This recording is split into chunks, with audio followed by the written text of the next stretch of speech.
we have come full circle from being homeless to helping people find a home.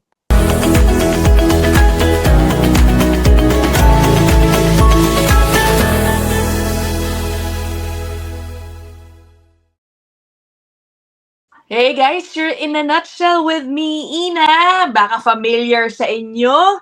Itong magiging guest natin, napanood nyo na sila. I've had, I think, 2 episodes with them. Well, I invited them for a third one because, grabe, meron na naman silang bagong achievement sa kanilang line of work. Amazing! And it's something to be proud of, no, sa community natin. Welcome back unang sa lahat. Chris and Alice Estrella ang mag-asawang realtor, mortgage specialist, mortgage agent. They are based in Calgary, but they can help you out, okay, wherever you are in Canada. All right, una sa lahat, congratulations, grabe. Let me show the photo that you sent me. Kanina lang to, guys, kanina lang to. Yeah. Ay, Nga, sorry, pareho ng natakpan, damit. Teka, natakpan. February 2, 2026, tignan nyo pareho pa nga yung suot ni Oo nga. Halatang hindi naligo. Joke lang. Nakasulat dyan. He is the Sales Associate of the Year ng Remax sa kanilang franchise location, parang ganon. Yeah. Mamaya i-explain sa atin ni Chris ano ibig sabihin nung kung saan siya nag-first place. Tapos ayun, first place, Chris Estrella, for the year 2025. Congratulations, guys. What a feat. How does it feel to be the top broker dyan sa inyong location? And of course, in tandem with Ate Alice. O, diba? Yeah, How does it yeah. feel receiving that award earlier today? Yeah, sobrang lumilitaw kasi yung pagka-introvert ko kapag yung masyadong intense yung emotion. So, sobrang humbled and grateful ako this morning kasi alam ko na dominated ng ng mga puti talaga yung Remax franchise namin na yun. So, first ever na Filipino ang number one, and then immigrant pa. So walang kakilala, hindi local kasi ang real estate pag 'di ba? Pag doon ka nakatira, nanay mo, tatay mo, lola mo, may mga friends sila. Pero kami ni Alice wala kaming kakilala when we moved here. So grateful, Mami. Oo, go. Masaya, syempre. Oo. Ano yun trinabaho talaga, Ina. Mhm. So, magmula sa pag-iisip, kumbaga we visualize, we imagined it, and hanggang dun sa action. Yan. Oo, guys. Ako na ang magpo-point out nito, guys, na-reach nila yung isang level. Ano ba to tawag dito? Parang Titan? recognize, binibigyan ng recognition depending on how much ang na-earn na gross commission. Okay? You guys reached what level, and can you explain to us paano ka mag-hit nung level na yan? Okay, Mami. Sige, go. Sige na. Huwag kayong mahiya, guys. It's so impressive, especially because it happened in quite a short period of time, di ba? Yeah. To reach this level. Sige, go ahead. Ano yan, Ina? Ang tawag dun sa award is Titan. Titan Award. So, kukuha mo yun, na-induct ka dun sa award na yun kung you reach at least 750. 750 to 999. Grabe, no? Guys, yun na. So, hindi ko natatanungin kung nasan sila doon sa gitna ng 750 to 999. Pero yan po ay na-earn nila only for the year 2025. Okay? They've been also working etong same line of work, 2024. And nung panahon ng 2024, hindi ba parang may na-hit din kayong award? Parang ganon? Yeah, pero lang yun parang it was really more of a beginner ako. So, April 2024 ako nagsimula. Actually, nothing was happening ng first 6 months. Pero nung nagsimula kasi siya calendar year.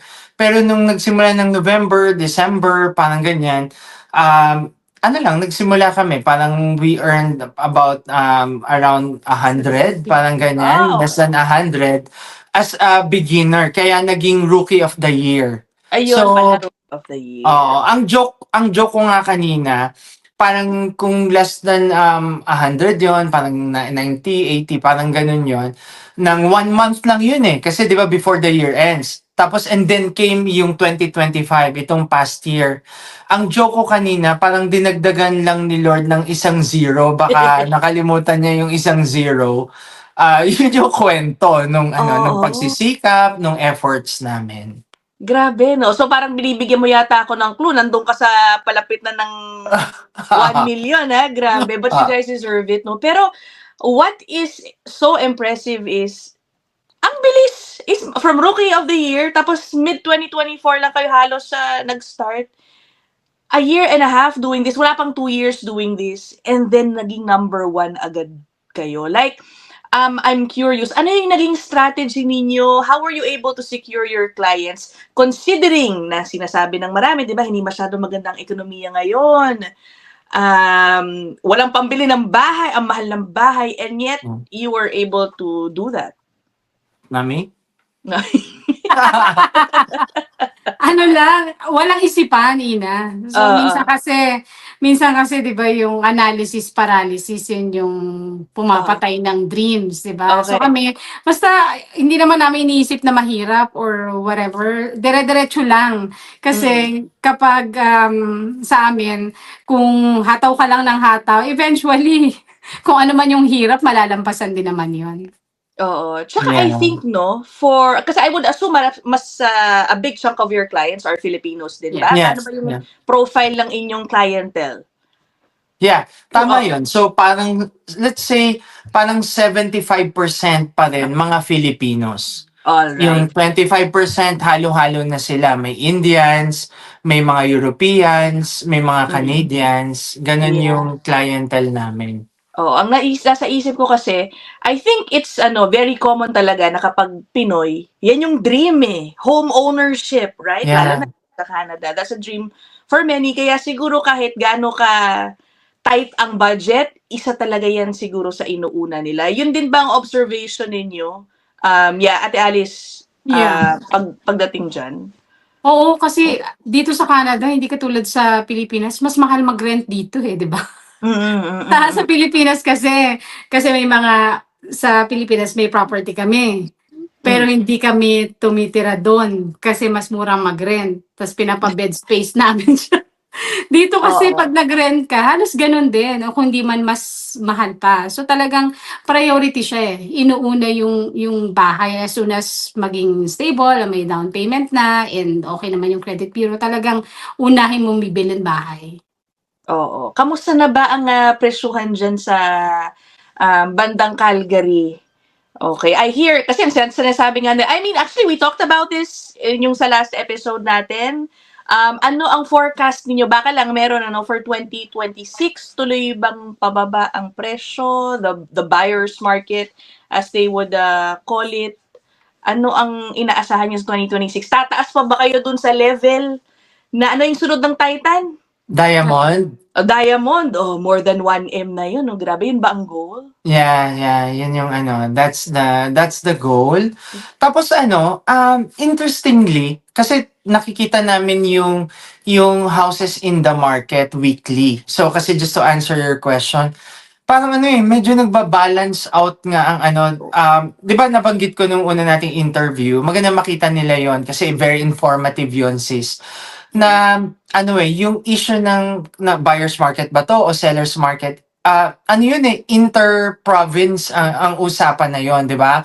It could be slow sa Vancouver or sa Toronto, pero Calgary is different kasi nagpi-pick up pa din, tapos naglilipatan pa rin dito. Kumbaga inter-province ang nangyayari. So right now, we're seeing na nagbabalance yung market dito sa Calgary. So ibig sabihin, it's not a buyer's market, it's not a seller's market.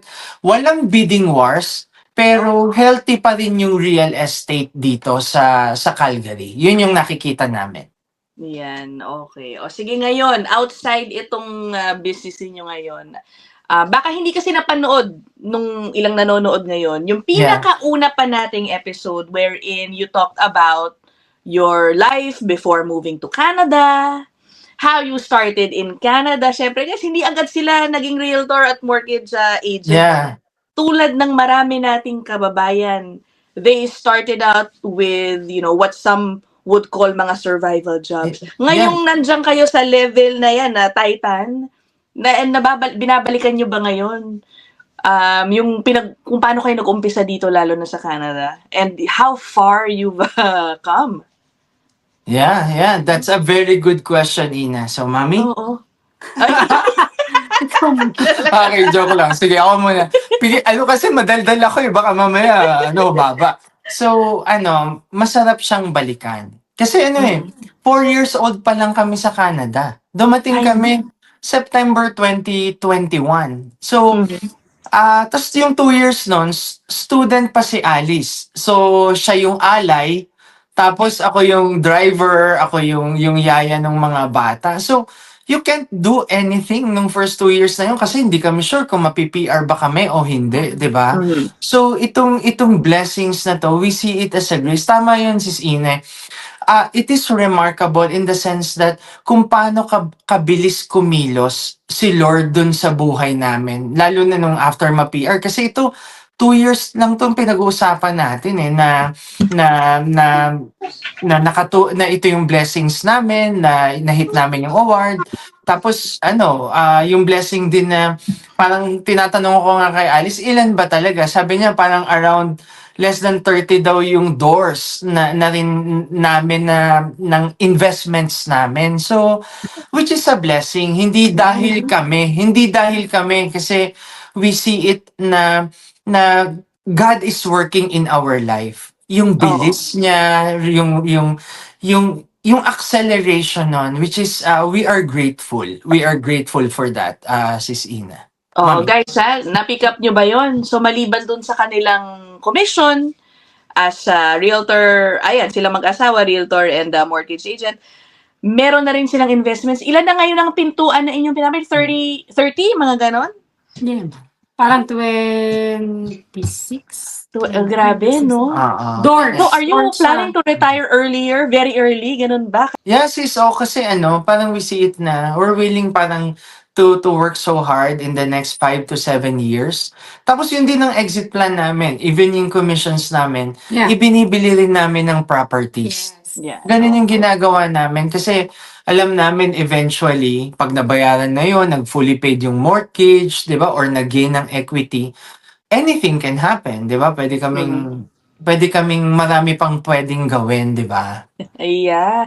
Naalala ko yung story mo before, Chris. Sa Pilipinas, you grew up, napalipat-lipat kayo ng bahay sa family mo. Kasi nga lagi kayong nai-evict, wala kayong pangbayad ng renta. Imagine that. Pag naiisip mo yun, no? Bibili ka na ng ilang bahay na lang sa Pilipinas ngayon? Meron bang ganun? We see na God brought us here. So lahat nung laban namin, ng investments namin, yung pagsisikap namin, nandito muna sa Canada. Kumbaga, hindi ko pa iniisip ulit yung Philippines. Pero totoo yun. Sabi ko sa speech ko kanina, dun sa awarding, na we have come full circle from being homeless to helping people find a home. Kasi mahalaga yung bahay alam mo, sa totoo lang, mas mahalaga ang bahay sa Canada kaysa sa Pilipinas. Kasi sa Pilipinas, mainit Sa Canada, pag naging homeless ka, yung mga homeless, kaya di ba nasisira yung ulo nila? Kasi sobrang lamig. Yeah. And nag-i-snap sila eventually. And interesting, ewan ko, nakwento ko na sa atin to, na yung may group ng mga mommies na member si Alice, parang may ilang mga mommies na asking for help and support na tulungan niyo naman kami kasi wala kaming food. Wala na kaming pambili ng food tonight. Kasi ibinayad na namin sa renta. Yeah. Kasi di ba, pwede kang magutom pero mahirap maging homeless. Kaya important yun, sis I agree. Tsaka dito, kapag naging homeless ka, wala tayong tatakbuhan na kapamilya, kaibigan. Di ba? Hindi tulad sa Pilipinas, kung tayo ay ma-evict kahit pa paano, may mapupunta na sigurong kaklase mo. Yung mga ganun ba? Di ba? Mahirap for immigrants to be homeless especially. Ay, naku. Well, short but sweet lang naman yung ating episode. Baka interested sila naman yung life story ninyo. Lalagay ko po yung link dun sa pinakauna naming episode sa ipipin ko sa top sa comment section nitong episode na ito. Ayan, kasi alam nyo na very interesting din ang story nila mag-asawa. Iniwan ni Chris ang pagpapari sana niya. O, di ba? Tama, Nang tama. makilala mabighani ng isang alis. Nagandahan. Joke lang. Oo, kasi sis nun, may pinakilalang sexy sa akin eh. So, wala na akong nagawa. Wala na akong Oo. nagawa. Grabe. Pero it was all, di ba? Meant to be. Meant to Amen. be. Dito ka Yeah. tinadhana sa Canada at dito ka binibigyan ng more blessings ni Yeah. Lord. Yeah, can I say some words, sis? Yes, yes, Lang? yes. Sige. On a final note, parang well, una, thank you kasi pinansin mo kami, sis Ina. Sobrang na-appreciate namin ikaw. And we wanted talaga na sa'yo nila unang marinig itong blessing na to, di ba? In your amazing and very inspiring platform. Gusto kong sabihin sa'yo na ang dami naming kakilala na fina-follow ka nila, Ay, naku, pinapanood ka thank you. nila. Yeah. And ang message ko lang sa atin sa mga kapwa Pilipino natin na yung award na to, it's not about us. Yung award na to para sa mga Pilipino. Hindi nga lang sa Canada, sis Ina, pati sa buong mundo, 'di ba? Kasi nakakala tayo eh. Mga immigrants, mga nagsisikap, naghahanap ng better life para sa families nila. So ito para sa inyo to, para sa atin ito na we can be better. We can improve our lives, especially when we work hard, when we pray hard also. Kaya nga ang message ko sa mga first-time home buyers is Ina, sana wag silang matakot. 'Di ba? Sana wag silang matakot. Kailangan lang they just need a good guide.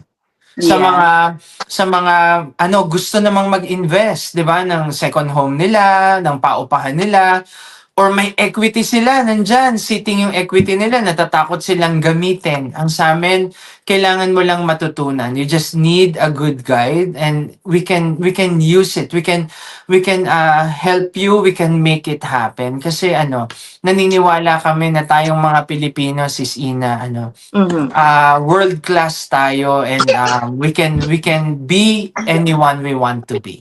Yes. Sa akin. Nakalimutan ko pala, i-share ko ngayon guys yung Facebook page nila. Dito kayo mag-PM if you wanna get in touch with them, okay? Yan, i-search nyo lang sa Facebook, Chris Estrella. Updated na, Top 1 Realtor, di ba? Updated na. Ayan. Pero sa kanilang dalawa po yan. Alright? Chris Estrella. Ay, alam mo, hindi ko pala na-press kanina yung sinabi mo na syempre mas nakaka-proud dahil yung mga kasamahan mo dyan, kung saan ka nag-number 1, halos lahat puti. Ikaw lang talaga ba Pilipino so far na realtor sa location mo? May isa akong nakitang Pilipino kanina dun sa hall.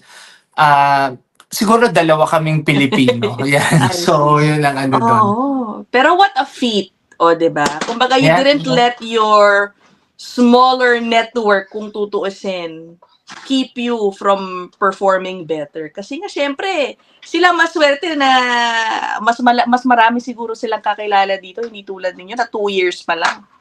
Yeah. And God is good. I think ang doon is dahil laki kami sa hirap, sis Ina. Kasi nga eldest ako sa 11. Tapos talaga totoo 'yan, pinapalayas kami, wala kami makain dati. Tapos si Alice din, bunso siya, mga factory workers yung mga kapatid niya, sis Ina. So, yung drive na yon, yung work ethic na yon, sis Ina, nadala namin dito sa Canada. Kaya din siguro pala mabilis. Kaya din miraculous kasi I think we can never be outworked by anyone. Yan. I believe it. Iba ang sipag ng Pinoy, no? Amen. Okay. On that note, again, congratulations you too. Nako, next year, alam ko, sisikapin nyo talagang ma-meet yung sunod. Ano nga ba? Diamond na ba? Yeah, More Diamond than Club. 1M, my Yeah. gosh. Nandun na pala kayo eh. Nandun na kayo pala, pa 1M na eh. Natulas na kanina.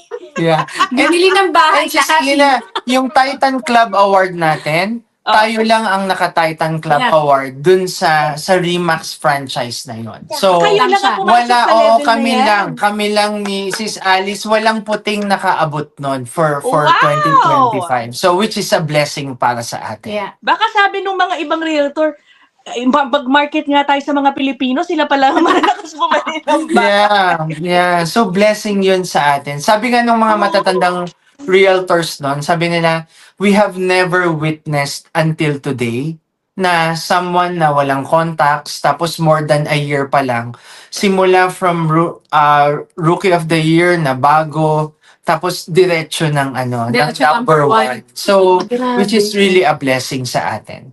Amazing. Well, you guys deserve it. Okay, lalo na dahil alam ko, you always pray. 'Di ba guys? Alam nyo, sabi, ay nako. Dadating talaga ang biyaya, basta maniwala lang tayo. Alright? Amen. Okay, we will end this episode here. Congratulations, you guys. I'll see you guys in the next one. Bye! Bye. Thank you. God bless.